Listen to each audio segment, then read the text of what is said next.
ஒரே மெய் தேவனாகிய யாவை தேவனுடைய நாமத்திலும் நம்முடைய கர்த்தராகிய இயேசு கிறிஸ்துவனுடைய நாமத்திலும் உங்களுக்கு என்னுடைய வாழ்த்துக்கள்.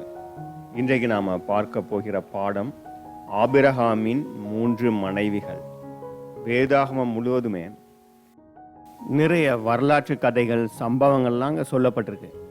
அப்போது இந்த காரியங்கள் எல்லாம் தேவனுடைய திட்டத்தில் தேவனுடைய பிள்ளைகளை பற்றி சொல்லப்பட்டிருக்கு, அல்லது சரித்திர காரியங்கள் சொல்லப்பட்டிருக்கு அப்படின்னு நம்ம நினைக்கலாம். ஆனால் எல்லா காரியங்களுமே எந்த ஒரு அர்த்தம் இல்லாமல் தேவன் அங்கே வைக்க மாட்டார். அப்போ இந்த காரியங்கள் எல்லாம் பின்னால் நடக்க போகிற காரியங்களுக்கு ஒரு அடையாளமாக தேவன் கொடுத்துருக்காரு. சில காரியங்கள்லாம் தேவன் ஏன் இதில் கொடுத்துருக்காரு, பைபிளில் ஏன் இருக்குன்னு கூட நமக்கு கேள்விகள் வரும். ஆனால் இந்த காரியங்கள் எல்லாமே பின்னால் நடக்கக்கூடிய தேவனுடைய திட்டத்தில் வரப்போகிற ஆவிக்குரிய காரியங்களை சுட்டி காட்டுறதா, அவைகளையெல்லாம் தேவன் நமக்கு ரகசியமாக இங்கே ஒரு டைப்பாக அடையாளமாக வைத்திருக்கிறார். அப்போ இந்த பாடங்களை நம்ம படிக்கிறது மூலமாக அதை புரிந்து கொள்ள முடியும்.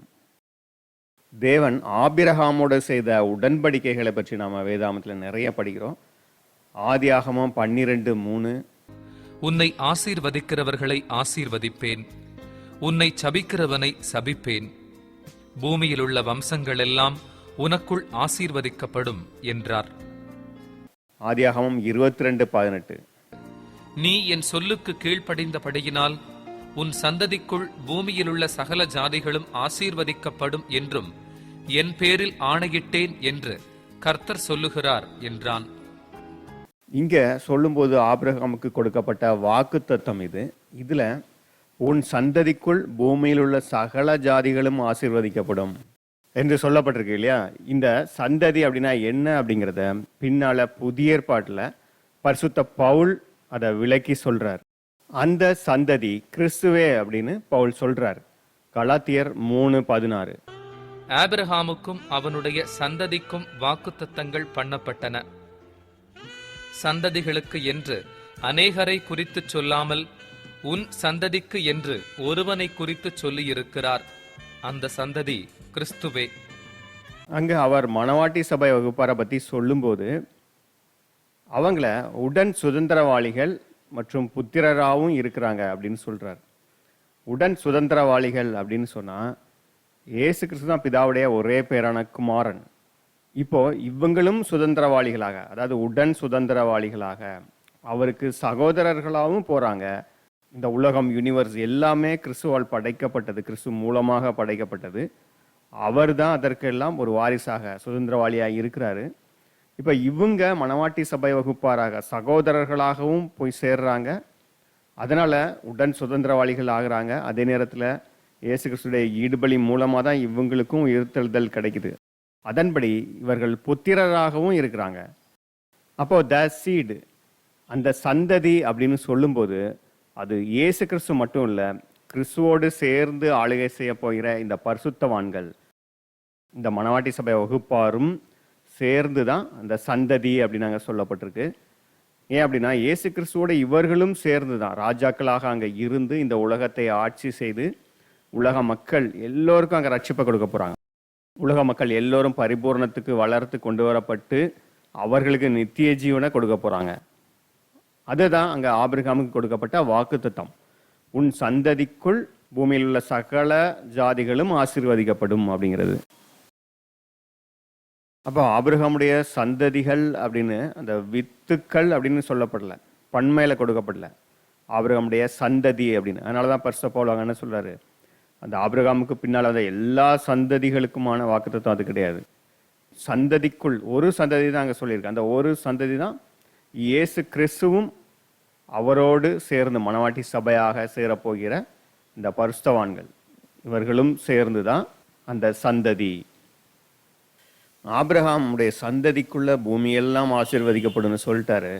அப்போ ஆபிரகாமுக்கு அங்கே குழந்தை பிறக்கணும் இல்லையா, குழந்தை பிறக்கும் அப்படின்னு அங்கே வாக்குத்தத்தம் கொடுத்தாச்சு. ஆனாலும் பல வருஷங்கள் போயிட்டு இருக்கு, குழந்தை பிறக்கவே இல்லை. இவர்களுக்கும் ரொம்ப வயசாயிட்டே இருக்கு இல்லையா. அப்போ அவங்க காத்துக்கிட்டே இருக்காங்க. ஆனாலும் இப்படி வயசாயிட்டே போகுது. அப்போ தேவனுடைய திட்டம் தான் என்ன, அப்போ நமக்குன்னு ஒரு சந்ததி கொடுப்பாருன்னு சொல்லிட்டாரு, இப்போ கண்டிப்பாக கொடுத்துருக்கணுமே ஏன் அப்படிங்கிற ஒரு குழப்பத்தில் ஒருவேளை சாராள் மூலமாக அது பிறக்காத, ஒருவேளை அந்த வேலைக்கார பெண் ஆகார் மூலமாக கூட பிறக்கலாம் இல்லையா. ஏன்னா தேவனுடைய திட்டம் எப்படின்னு இவங்களுக்கு தெரியல. இவங்க வந்து நாம சும்மா பார்த்துக்கிட்டே இருக்கக்கூடாது, அப்போ நம்முடைய பங்கு ஏதாவது இருக்குமோ அப்படின்னு நினச்சி அவங்க ஒரு தவறான முடிவு தான் எடுக்கிறாங்க. அங்கே எடுத்து அங்கே ஆகார் மூலமாக பிறந்தா கூட அதுவும் ஆபிரகாமுடைய சந்ததி தானே அப்படின்னு நினச்சி ஆகார் மூலமாக ஒரு குழந்தையை பெற்றெடுக்கலாம் அப்படிங்கிற முடிவுக்கு வர்றாங்க. அவங்ககிட்ட விசுவாசம் எல்லாம் இருந்தாலும் அங்கே விசுவாசம் பொறுமைக்கெல்லாம் ஒரு சோதனை வரும்போது அவங்க இந்த மாதிரி ஒரு முடிவு எடுத்து அதன் மூலமாக ஆபிரகாமுக்கு ஆகார் மூலமாக ஒரு குழந்தை பிறக்குது. அவன் தான் இஸ்மவேல். அப்போ இஸ்மவேல் தான் ஆபிரகாமுடைய சந்ததி, அவனுடைய உண்மையான வாரிசு அப்படின்னு நினைக்கிறாங்க. ஆனால் இவர்களுடைய அந்த முடிவு தவறு. அங்கே அந்த வயதான காலத்திலும் கூட சாராள் கர்ப்பவதியாகி அதற்கு பின்பாங்க ஆபிரகாமுடைய உண்மையான சந்ததியாக இருக்கக்கூடிய ஈசாக்கை பெற்றெடுக்கிறாள். இதை நீங்கள் ஆன்டி டைப்பாக இதெல்லாம் அடையாளமாக எடுத்துக்கிட்டு இது அடையாளப்படுத்துகிற நிஜமான காரியங்கள்னு பார்க்கும்போது தேவன் ஆபிரகாமுக்கு வாக்குத்தத்தம் பண்ணியிருந்தார் இல்லையா, உன்னுடைய சந்ததிக்குள்ள பூமியில் உள்ள வம்சங்கள் எல்லாம் ஆசீர்வதிக்கப்படும் அப்படின்னாங்க. வாக்குத்தத்தம் கொடுக்கப்பட்டாலும் அந்த நிஜமான சந்ததி, அந்த சந்ததி யாருன்னு பார்த்தோம், கிறிஸ்துன்னு பார்த்தோம் இல்லையா. அப்போ இயேசு கிறிஸ்துவோ அவரோடு சேர்ந்து ஆளுகை செய்ய போகிற இந்த பரிசுத்தவான்களோ அங்கே வரவே இல்லை. பல காலங்கள் பார்த்தீங்கன்னா இயேசு கிறிஸ்துவும் வரல, பரிசுத்தவான்களும் வரல. ஆனால் அங்கே முதல்ல யார் தான் வந்தா? நியாயப்பிரமாண உடன்படிக்கையின் மூலமாக மாம்ச இஸ்ரவேலர்கள் வர்றாங்க. இதற்கு பிறகுதான் தேவனுடைய திட்டத்தில் அந்த குறித்த காலத்தில் கலாத்தியர் 4:5 சொல்லப்பட்டிருக்கிறபடி இயேசு கிறிஸ்து பிறந்து வர்றார். காலம் நிறைவேறின போது ஸ்திரீயினிடத்தில் பிறந்தவரும் நியாயப்பிரமாணத்திற்கு கீழானவருமாகிய தம்முடைய குமாரனை தேவன் அனுப்பினார். இந்த இயேசு கிறிஸ்து தான் அந்த சந்ததி அப்படின்னு கலாத்தியர் 3:16 சொல்லப்பட்டிருக்கு அப்படிங்கிறத ஏற்கனவே பார்த்தோம். அந்த சந்ததி கிறிஸ்துவே. அந்த கிறிஸ்து வருவதற்கு முன்பு இங்கே இடைப்பட்ட காலத்திலேயே முதல்ல நியாயப்பிரமாண உடன்படிக்கைக்கு கீழே மாம்ச இஸ்ரவேலர்கள் வர்றாங்க. எப்படி வாக்குத்தத்தம் பண்ணப்பட்ட சாராளுக்கு ஒரு குமாரன் பிறக்கிறதுக்கு முன்பே ஆகாருக்கு அங்கே ஒரு குமாரன் பிறந்தானோ அதே போல இங்கே ஆபிரகாமுக்கு வாக்குத்தத்தமாக கொடுக்கப்பட்டிருக்கிற அந்த கிருபையின் உடன்படிக்கையின் கீழே கிறிஸ்து வகுப்பாரும் வருவதற்கு முன்பு இந்த ஆகார் உடன்படிக்கை, அதாவது ஆகார் அடையாளப்படுத்துகிற நியாயப்பிரமாண உடன்படிக்கை அங்கே சீனாய் மலையில் அவங்களுக்கு கொடுக்கப்பட்டு அதன் மூலமாக அந்த ஆகார் உடன்படிக்கைக்கு பிறந்தவங்களாம் மாம்ச இஸ்ரவேலர்கள் அங்கே வர்றாங்க. அப்போ அங்கே சீனாய் மலையில் கொடுக்கப்பட்ட நியாயப்பிரமாண உடன்படிக்கைக்கு இங்கே ஆகார் ஒரு அடையாளமாக இருக்கிறதா அங்கே பரிசுத்த பவுல் விலகி சொல்றார். இவர்களுக்கு பிறகுதான் அங்கே சாராள் உடன்படிக்கை, சாராள் அடையாளப்படுத்துகிற கிருபையின் உடன்படிக்கை வந்து அங்கே ஆவிக்குரிய இஸ்ரவேலர்களை பெற்றெடுக்குது. ஆபிரகாமுக்கு சாராள் மூலமாக ஒரு குழந்தை பிறக்கும் அப்படின்னு கொடுத்த வாக்குத்தத்தம் தவறி போகலை, அது பின்னால் நடக்குது. இப்போ ஆகார் மூலமாக அங்கே இஸ்மவேல் பிறந்த பிறகு சாராள் மூலமாக அங்கே ஈசாக்கு பிறக்கிறான். அதாவது இது கொஞ்சம் தாமதித்து பின்னால் நடக்குது. அதே போல தான் அங்கே கொடுக்கப்பட்ட ஆபிரகாமுக்கு கொடுக்கப்பட்ட அந்த வாக்குத்தத்தம் வந்து அவனுடைய சந்ததிக்குள்ள பூமியில் உள்ள எல்லா வம்சங்களும் ஆசீர்வதிக்கப்படும் அப்படிங்கிறது. அப்படி பூமியில் உள்ள எல்லா வம்சங்களையும் ஆசீர்வதிக்கக்கூடிய அந்த சந்ததியான கிறிஸ்துவும் பரிசுத்தவான்களும் அவர்களெல்லாம் வரக்கூடிய அந்த கிருபையின் யுகம், சுவிசேஷ யுகம் இஸ்ரவேல் யுகத்துக்கு பிறகுதான் வருது. இங்க பரிசுத்த பவுல் ஆகார் பெற்றெடுத்த மாம்ச இஸ்ரவேலர்களை பற்றியும் சாராள் பெற்றெடுத்த ஆவிக்குரிய இஸ்ரவேல் சந்ததியை பற்றியும் இந்த 2 சந்ததிகளை பற்றியும் மட்டும் சொல்றார். சாராளையும் ஆகாரையும் அடையாளங்களாக டைப்பாக சொல்லி அதோடைய நிறைவேறுதல் ஆன்டி டைப் என்ன, அது நியாயப்பிரமாண உடன்படிக்கை, அதற்கு பிறகு வரக்கூடிய கிருபையின் உடன்படிக்கை, சாராள் உடன்படிக்கை. அப்போ சாராள் வந்து அந்த கிருபையின் உடன்படிக்கைக்கு அடையாளமாக இருந்து அங்கே ஆவிக்குரிய இஸ்ரவேலரை பெற்றெடுக்கிறத அடையாளமாக காட்டுது அப்படின்னு சொல்லி விளக்குறார். ஆனால் இந்த நாட்களுக்கு பிறகு தேவன் ஒரு புது உடன்படிக்கையை ஏற்படுத்துகிறாரு அப்படின்னு நம்ம எபிரேயர் 8:10, 8-13 வசனங்கள் எல்லாம் பார்க்குறோம். அதாவது ஆகார் உடன்படிக்கை செயலில் இருந்த அந்த இஸ்ரவேல் யுகத்திலையும் எபிரேயர் 8:9 சொல்லியிருக்கு இல்லையா, அதற்கு பிறகு சாராள் உடன்படிக்கை செயலில் இருந்த சுவிசேஷ நாளுக்கும் பிறகு அதாவது எபிரேயர் 8:9 அவர்கள் கையை பிடித்த நாளுக்கும் அப்படின்னு சொல்லியிருக்கோம். அதாவது இஸ்ரவேல் வம்சத்தார, மாம்ச இஸ்ரேல் வம்சத்தார அங்கே கையை பிடித்த நாள் அப்படின்னும், அப்புறம் அவங்க புறக்கணிக்கப்பட்ட நாள், அதுதான் சுவிசேஷ யுக காலம், கிருபையின் உடன்படிக்கை. அவர்கள் அந்த உடன்படிக்கையில நிற்கல, அதனால அவர்களை புறக்கணித்தேன்னு சொல்லியிருக்கு. அந்த புறக்கணித்தது தான் சுவிசேஷ யுக காலகட்டம். அப்போ இஸ்ரவேல் தேசம் அங்கே புறக்கணிக்கப்பட்டு இந்த தேவ தயவு புறஜாதிகளுக்கு போகுதுன்னு பார்க்குறோம். இப்படி இஸ்ரவேலர்கள் புறக்கணிக்கப்பட்ட கால பகுதி தான் சுவிசேஷ யுக நாள்னு சொல்லப்பட்டிருக்கு. ஸோ இந்த நாளுக்கு பிறகு தேவன் ஒரு புது உடன்படிக்கையை ஏற்படுத்துகிறார். இங்கே புது உடன்படிக்கை அப்படிங்கிறதும் ஆபிரகாமுடைய மனைவியால் அடையாளப்படுத்தப்படலையா அப்படின்னு ஒரு கேள்வி வரலாம். ஏன்னா முதல் 2 உடன்படிக்கைகளும் ஆபிரகாமுடைய ஆகார், சாராள் மனைவிகள் மூலமாக அடையாளமாக காட்டப்பட்டிருக்கு இல்லையா? அதே போல இந்த புது உடன்படிக்கை எப்படி அடையாளமாக காட்டப்பட்டிருக்கு? இந்த புது உடன்படிக்கையும் அப்படியே ஆபிரகாமின் 3வது மனைவியாகிய கேத்துரால்ல அடையாளமாக காட்டப்பட்டிருக்கு. ஆதியாகமம் 24:67 நீங்கள் படித்து பார்த்தீங்கன்னா, ஈசாக்கு ரெபேக்காளை தன்னுடைய மனைவியாக ஏற்றுக்கொண்டு சாராளின் கூடாரத்திற்கு அழைத்து கொண்டு போய் தனக்கு அவளை மனைவியாகி கொண்டான் அப்படின்னு வாசிக்கலாம். இது எதை அடையாளப்படுத்துது அப்படின்னு பார்த்தோன்னா, இந்த மணவாட்டி சபை வகுப்பார் அவர்களுடைய பூமிக்குரிய ஓட்டத்தை முடித்த பிறகு, சுவிசேஷ காலகட்டத்தில் அவங்களுடைய அந்த ஓட்டத்தை முடித்த பிறகு உயிர்த்தெழுந்து ஆவிக்குரிய உன்னதமான ஒரு நிலைக்கு போகிறாங்க. அதுதான் அவர்களுக்காக கொடுக்கப்பட்டிருக்கிற அந்த ஆசீர்வாதத்தை அடைகிறது.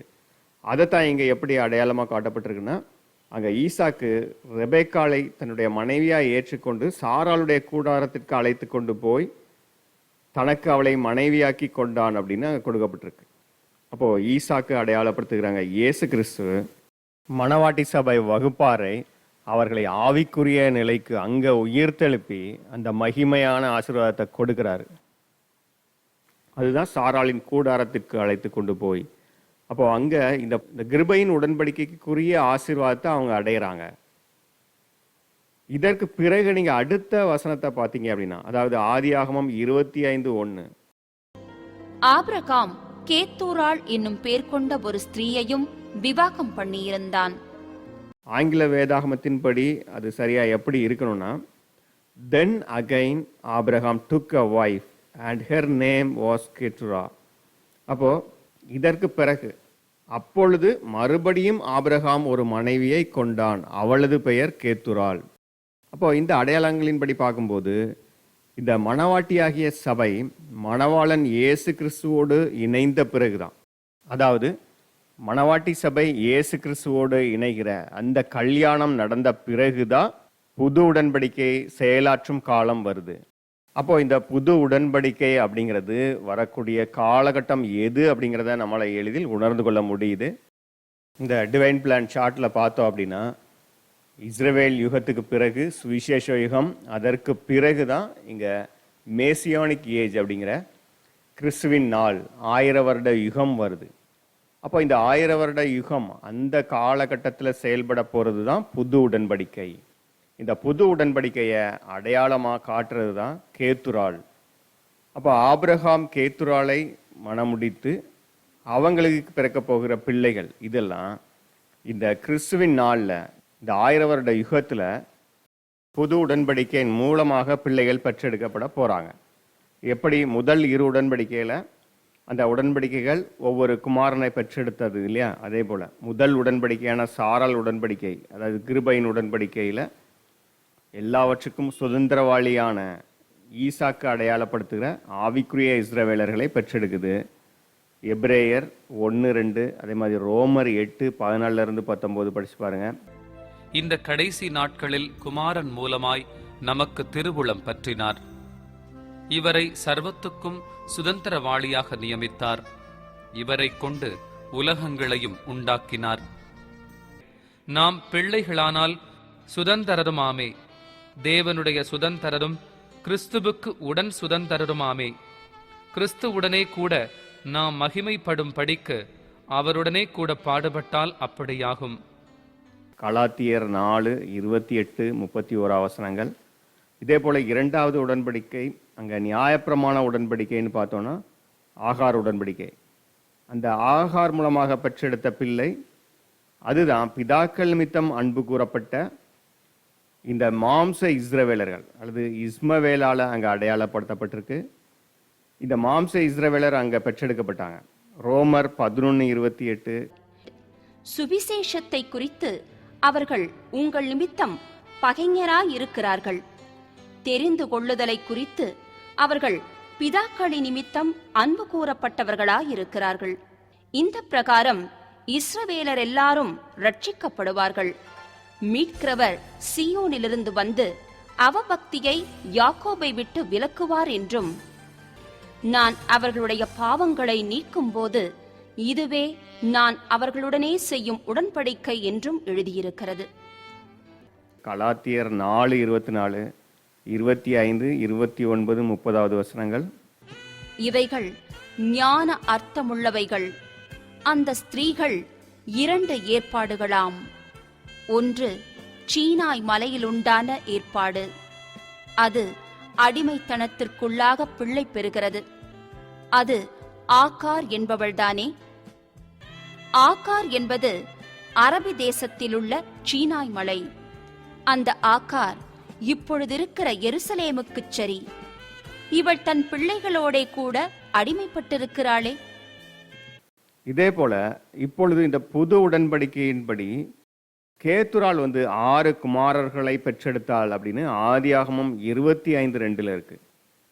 அப்போ புது உடன்படிக்கை அது செயலாற்றுகிற அந்த 1000 வருட யுகத்துல மனுக்குலத்துல இருந்து ரட்சிக்கப்படுகிற 6 வகுப்பார்களை பெற்றெடுத்து வளர்த்து அவர்களை நித்திய ஜீவனுக்கு கொண்டு செல்லும் அப்படிங்கிறத நாம புரிந்து கொள்ள முடியுது.